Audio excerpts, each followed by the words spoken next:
Hey you guys, it's Peter, and welcome to my channel, Peter Likes Books. And this is this my first book vlog of 2021? I think it is. If you watched my channel in 2020, what you know is that I did a ton of book vlogs from my car, just kind of rambling and talking about books that I was reading, books that I liked, book topics, things like that. And I had so much fun doing it. I have a daily vlog called Peter Vlogs, and over there, it seems like I end up dedicating at least 20 to 30 minutes a day talking about books. So I was like, why not bring that over to my BookTube channel instead and talk about books over on my BookTube channel in car vlogs, because I love to just drive around and talk. So here I am today. I'm actually parked in the Speedway parking lot. Well, it's not even the parking lot. I'm like to the side of the Speedway. And I was just going through and I was reading the comments from my video yesterday, which was my top 15 books of 2020. And I screenshot last night a couple things that some people had recommended to me. First of all, Red Rising.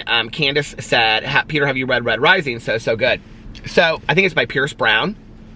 I have it downloaded on Audible. The reason I haven't listened to it is because it's 18 hours long, I think. And so I was trying to read shorter books to get to my 100 goal. So that is definitely probably one of the first books I'm going to read. I've already read 7 books this year. And I think I have to read between 8 and 9 books a month to reach my goal of 102. So that makes it easier for me to read longer books, because once I hit like 3 or 4 for the month, if I do, then I can read like longer books, because, you know, at this point, to be honest with you, I listen to books so fast. Like, people are like, how do you retain information? If you do not believe me, come to one of our book club live streams. Like, I remember facts like this. I can listen to a book at 2.5 or 3 times speed and retain everything. I don't know. I talk very, very fast, and so I can listen very fast as well. So Red Rising is definitely one of them. The Stephanie Plum books by Janet Ivanovich, that is probably the next series that I'm going to dive into when I finish. I kind of want to start it now, and I also want to finish the Dorinda Jones series where she is a Grim Reaper. But I really want to finish, because I have like 4 series right now that I'm kind of like dabbling in, reading a little bit here and a little bit there. And the Alison Brooke Haunted Library series is the other one, and then I can't remember what the third one is. The Christmas Tree Farm one, like, she hasn't put out her third one yet, but I heard that she's changing publishers or somebody said something about that in a comment. So supposedly she is going to be putting out another book. I hope that she does in time for Christmas, maybe, you know? So anyway, Navid said, 2 of my favorites I read this year are Woman in the Window and Handmaid's Tale, The Testament. So I also have The Testaments, I think it's called, and I haven't read that yet as well. And Woman in the Window was one of my favorite books from like 2 years ago. Now, I don't know, I believe I talked about this one night in a vlog. Maybe it was a regular vlog or it was a book vlog, I don't know. But there is this whole ordeal around AJ Finn, who wrote The Woman in the Window. Do you guys know about all this? Okay, so AJ Finn basically created this. It's very strange, because it reminds me a little bit of, except for that he's just kind of a flat-out liar, it's been proven. Years ago, there were these books that I loved. One was called The Heart is Deceitful Above All Things, and the other one that I loved was called, oh shoot, I wanted to say it was called Sophie, but it's not. I can look it up. But it's by the author J.T. Leroy. And if you have never heard of J.T. Leroy was supposedly like this 15 or 17-year-old kid that wrote these books, and was actually, they found out later, somebody was acting like they were like this person who was actually named Laura Albert. On Amazon Prime, the entire documentary is over there. If you Google on, if you search on Amazon Prime, if you have Amazon Prime, J.T. Leroy, Leroy, the whole thing comes up, and it shows the entire documentary, but it doesn't talk much about the books, and I would still highly recommend the books. The books are called, oh, there's more. I didn't even know. Hold on a second. The book, Sarah is the book that when I read it, it just, there's other ones, Harold's End, I don't know that one, but, Sarah is the one that just like when I read it, it was just so raw and vulnerable that I just was like blown away. And, but this whole AJ Finn thing kind of reminds me of that. So AJ Finn, supposedly, if you look it up, the reason why he hasn't been putting out another book is because he got in quite a bit of trouble. He created this, he said he used to work for like the publisher that published the J.K. Rowling books. That was never true. He said he like went to like Oxford or Harvard or somewhere. That was never true. He basically created this whole like background for himself that all of it was just lies. That's at least what, allegedly, that's what, this is kind of like I'm doing a drama video over here. But if you go in and you read the article, it's very, very interesting what it says. Here's an article on the New Yorker, a suspense novelist trail of deceptions, and this is from 2019. Dan Mallory, who writes under the name AJ Finn, went to #1 with his debut Thrill of the Woman in the Window. His life contains even stranger twists.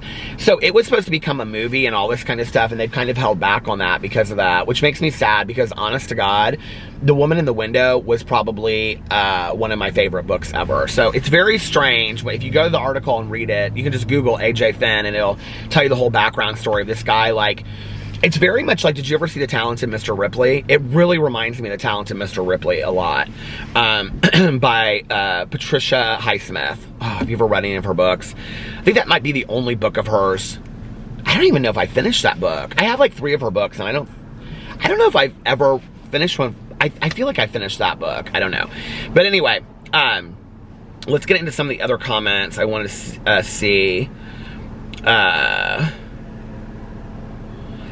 Okay, Navid also said, also was wondering if anyone has any suggestions for books similar to The Woman in the Window or Sharp Objects. I mostly read zombie, fantasy, dystopian, but I did those 2 books because of the hype, and they are probably 2 of my favorites now. I did try to leave the world behind because of the hype, but it was just okay, which makes me sad because that's one of the books I really wanted to read in 2021. Okay, so here's the thing, which is so funny. If this is the same Navid on Twitter, like I totally see your face in my head because I know your profile picture over there. Sharp Objects, I feel like, oh, that's the one that I started reading. It's real short, by the woman that wrote Gone Girl. Why can't I think of her name? But anyway, I ended up then starting to watch the HBO special, and I didn't finish either. So maybe Sharp Objects would be a book that I should read this year and then watch the series. What do you think about that? I like to read a book and then watch the show or the movie or the series after that. If you've never read Paula Hawkins, I would highly, highly recommend Paula Hawkins. I've read all of her stuff. She's fantastic. Also, Kate Hamer. And I actually just downloaded 2 of Kate Hamer's books. She had like she had a book that went to the bestseller list. I think it did. It was called The Girl in the Red Coat. It was fantastic. It was so well done. But then her other books have not gotten the same reception. So I don't know about that. But I would highly recommend Paula Hawkins. Which she wrote The Girl on the Train, but she also wrote Something in the Water or something like that. Someone in the Water or Something in the Water. That was really good too. Let's see some other comments. A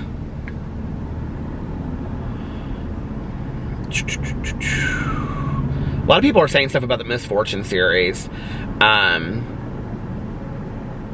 Hold on a second. Someone said something about the, hold on a second.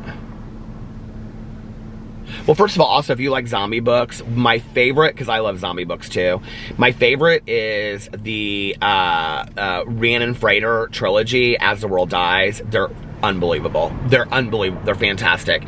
And she used to do a podcast for iZombie, that show, if you've never heard of that show before. I think it got canceled, actually. Okay, someone said something about the Sundown Motel and the person that wrote it, and they said that she has, because these are the, I should just look, because I just screenshotted it. because I want to read these books. Hold on a second. Oh, no. These are from last night. I went through, look, this is so funny, you guys. I went through the book club. It was like advertised on Facebook. And so I went through and just like screenshotted all these books I thought maybe about reading. Oh, there's a James Charles tweet. So anyway,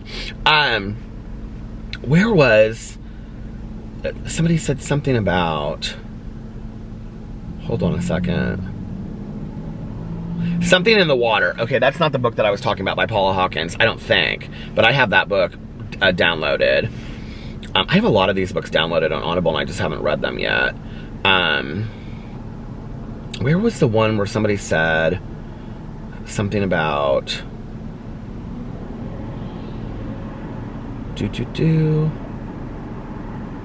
Oh, I loved this so much. Lanham said, oh my God, Peter, I knew from my soul that you were going to pick her for #1, meaning Jana DeLeon in the Misfortune series. And she goes on and she leaves a very nice message. Then somebody Julie recommended the Coffee House Mysteries, which I'm definitely going to try, because then Cozy Reed said that she also loves the Coffee House Mysteries. And where is it? Okay. Oh, here it is. Okay, so Reformed Princess said, I love the Sundown Motel, but I read The Broken Girls by the same author right before, and that one was even better. Lucy Foley also has another amazing book called The Hunting Party, which I had seen, but I hadn't read yet. So I'm going to download both of those when I get home right now, and I think I'm going to read Broken Girls next. Like, I think you convinced me. Also, I want to ask, has anybody read the book before the Fall? I think it's what it's called. It was my last book I ever bought with Book of the Month Club. I just don't need to buy books through there, but like they always have good lists, like the list that they have is always a good list, so I go over there to look and see what they have. But I have that book and I've never read it and I've always wanted to. Has anybody read it and what do you think of that? So let me know. Then I wanted to do a little update of the 7 books that I've read so far, which are like almost all Misfortune books. So hold on a second. Let's see. Oh look, I got a friend request on here from Taylor. I've been getting a lot of friend requests on Goodreads lately, which is fun. Okay. Oh shoot, let me get into my read books here. Are you so excited to know what my 7 books are for the year? You guys are like, yeah, Peter, we really don't care. Goodreads is so slow sometimes. It just is spinning and spinning and spinning, and there it is. Okay. So the first book that I finished of 2020 was Change of Fortune by Misfortune. By the Misfortune series by Jana DeLeon. The second book I finished was Real of Fortune by Jana DeLeon. Then I finished Something Like Summer, the comic, which actually was like a graphic novel of the J. Bell book, Something Like Summer, which I read years and years and years ago. I had heard these, what do you call it? It's gay fiction. And it was about, I heard these guys that had a vlog at the time, channel called Shep689. It was Will and RJ, and if you listen to my vlog, you know that I loved these guys, and I watched every one of their vlogs, and they ended up breaking up, and the vlog channel is now non-existent. But anyway, they, Will loved to read on the channel, and he really talked about J. Bell's book, Something Like Summer, and so I picked it up, and I was just blown away. I thought it was really well done. The thing is that the book takes place like when he's in high school, and then it flashes forward like 15 years, I think, later, or something like that. It kind of goes into like adulthood, and like, so half the book is when they're like, he's in high school. What is underneath here? Half the book is when he's in high school, and the other half of the book is like when he is an adult. The comic doesn't do that. The comic just is like part of when they're in high school, and it's honestly very different from the book, which was nice because I knew the story in the book. It's kind of a story that once you read it, you don't forget it. And I years ago, I did like my favorite LGBTQIA plus books, and it was definitely on my list at least once. The Brent Hardiger Russell Middle Books series was fantastic too. That's probably my favorite. So I liked it. It was okay. And then I read Swamp Spook, which was the Halloween book for the Misfortune series. And then somebody had recommended to me Misspelled, The Kitchen Witch, book 1 by Morgana Best. I gave it 3 stars. It was cute. There to me is like cozy mysteries that are just like, okay, they're like, you know, they're cozy and the house is cozy and there's a little mystery to it. And the mystery is real easy to figure out. I would say that's what this is. I will definitely probably read more books in the series, but because it just was such an easy read, and on Audible it was like 4.5 hours. I thought the narration was horrible. Not horrible, but it just was not interesting to, like, it was very just staccato. It didn't, you know, like, why can't I think of her name? It does Cassandra Campbell, who does the Misfortune series, and she's done a lot of other books too. I think she did Where the Crawdads Sing. She does like voices for the characters, and so you really feel like you're listening to, like, what do you call it? You feel like you're listening to like a movie or a TV show or something like that. So anyway, it was okay. For me, I like to read cozy mysteries that add a little bit more. Like, there's a little bit more to it than just that. Like, when you get more into the Misfortune series, there's a lot of, like, not underlying issues, but topics that she stresses, like the importance of empowerment of women, or the importance of independence of women, and like women serve as people that serve, you know, our country, if you live in the United States, you know, in whatever form, whether that be, you know, in the military or CIA or, you know, whatever. And it's interesting how Janet DeLeon portrays that in the book, and really a big part of that is Idabelle and Gertie, who you find out were, and this isn't ruining it for you, but that you find out that they had been in Vietnam. And you know, and just, I think it tackles gender roles and things like that. I think the books do that in a fantastic way. Not that I need that to enjoy the book, because I don't, but it just brings more depth to the story, and it brings more depth to the characters. So that was that. And then I read Fortune Furlough, which was book 14. And then that was where they all went on vacation to this little private island. That was, I have to say, that was probably not my favorite of all of them, but I still loved it. And then I just finished Cajun Fried Felony last night, and that was really actually good. The mystery in that was probably one of the best mysteries so far. Like, I really had no clue what was going on. So anyway, yeah, those are the books.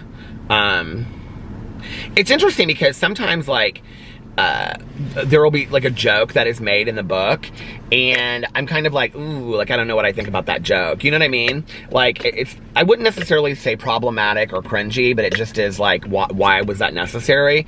But like, when you listen to it per that character, it kind of makes sense sometimes. Very, very rarely, but I love those books. Like, I am like forever sold. I hope she keeps on writing them forever. Oh, the person that said she just knew that I was going to pick that book, or pick that series for this year, she said that she reached out to Janet DeLeon, and she does have another book coming out this year, so thank God. And I've already downloaded her first book from her other series, so I will be reading that soon as well. So anyway, I just want to catch up with you guys, and I'm drinking my coffee right here. I actually haven't even gone through Starbucks today, can you believe it? So I'm gonna head on home now and get this up and get my vlog up, and I love you guys, and I will see you in my next video. Bye.